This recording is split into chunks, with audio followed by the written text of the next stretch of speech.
Surendra Rajput ji, debate की शुरुआत सबसे पहले आपसे करते हैं। क्या गुजरात चुनाव जीतने के लिए अपीजमेंट पॉलिटिक्स एक बार फिर से कांग्रेस ने शुरू की है? लंबे समय से ये पॉलिटिक्स देखी जाती रही है, लेकिन चुनाव आते ही एक बार फिर से तुष्टीकरण की याद आ रही है।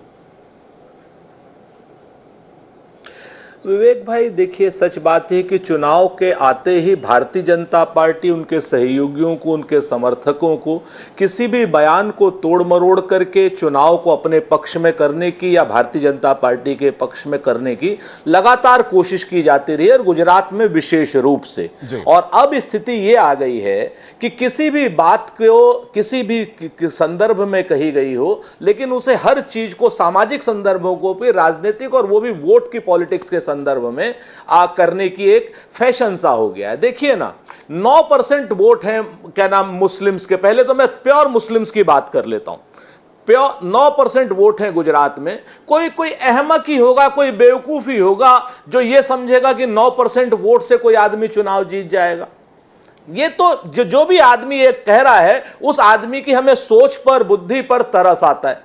मसला क्या आता है? मसला यह आता है कि आपके घर में भी और मेरे घर में भी, आप तो एक सभ्य समृद्ध घर से, हम सब लोग सुसंस्कृत घर से हैं।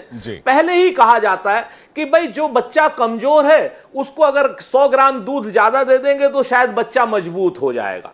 अगर इस संदर्भ में इस बयान को लेंगे तो निश्चित रूप में यह बयान आपको सही नजर आएगा। और रही बात माइनॉरिटी की, तो माइनॉरिटी में तो सिख भी हैं, माइनॉरिटी में ईसाई भी हैं, माइनॉरिटी में जैन भी हैं और माइनॉरिटी में बौद्ध भी हैं। ठीक है। अगर चूंकि वोट की राजनीति भाजपा को करनी है, बहुसंख्यक तुष्टीकरण की राजनीति भाजपा को करनी है, इसलिए भाजपा को माइनॉरिटी में सिर्फ मुसलमान दिखाई देते हैं। मुझे इस चीज से इतना अफसोस है कि मैं क्या बताऊं विवेक भाई, कभी कभी ऐसा लगता है। ठीक है सुरेंद्र जी, आप ये दलील दे रहे हैं कि जो बच्चा कमजोर है उसे अगर ज्यादा देखरेख में रखेंगे, ज्यादा खिलाएंगे पिलाएंगे तो बच्चा मजबूत हो जाएगा। मुझे लगता है राकेश त्रिपाठी आपको इस बात का जवाब देंगे। उसके बाद मैं अश्विनी उपाध्याय आपके पास आ रहा हूं। राकेश त्रिपाठी ये कह रहे हैं जो कमजोर वर्ग है उस पर ध्यान देने की जरूरत है, लेकिन वो ये भी कह रहे हैं कि 9% माइनॉरिटी का वोट है गुजरात में और इस बयान को ऐसे नहीं लिया जाना चाहिए, बयान को तोड़ मरोड़ कर पेश किया जा रहा है। मुझे लगता है कि आज सुरेंद्र राजपूत जी ने एक नए तरह की आरक्षण की व्याख्या की है और उसके पीछे तर्क प्रस्तुत करने का काम किया है। ये इसकी पृष्ठभूमि भी रख सकते हैं कल को कि जो कमजोर वर्ग है मजहब के आधार पर उनको आरक्षण भी दे देना चाहिए। मुझे लगता है ये इनका अगला तर्क हो सकता है, जिस तर्क के जिस ट्रैक पर ये जा रहे हैं। देखिए, वास्तविकता में कांग्रेस पार्टी की स्थापना के समय से ही कांग्रेस पार्टी हमेशा से तुष्टीकरण की पराकाष्ठा करती रही है।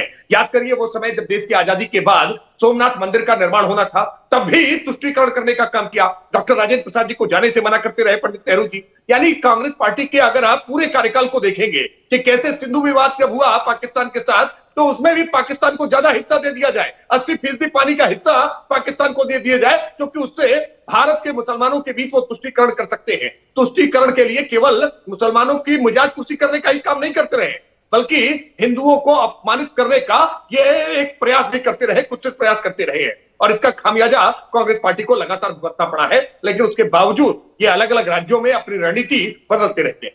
कहीं पे ये जालीदारी टोपी लगा करके अपने आप को तुष्टीकरण साबित करना चाहते हैं, और कहीं पर ये तुरंत टीका लगा करके और रुद्राभिषेक करने के लिए पहुंच जाते हैं और क्योट के ऊपर जनेऊ पहन करके अपने आप को दत्तात्रेय कौल गोत्र का ब्राह्मण बताने की कोशिश करते हैं। मैं मानता हूं इन सब बातों को चुनावी राजनीति से दरकिनार रख करके आपकी नीतियां क्या है, आपने विकास के लिए क्या किसी प्रकार यानी आप कह रहे हैं चुनावी हथकंडा है, विकास कर रहे हैं। जी। इंडिया टीवी हर वक्त हर जगह डाउनलोड करने के लिए सर्च करें India TV news Google play store या ऐप स्टोर पर।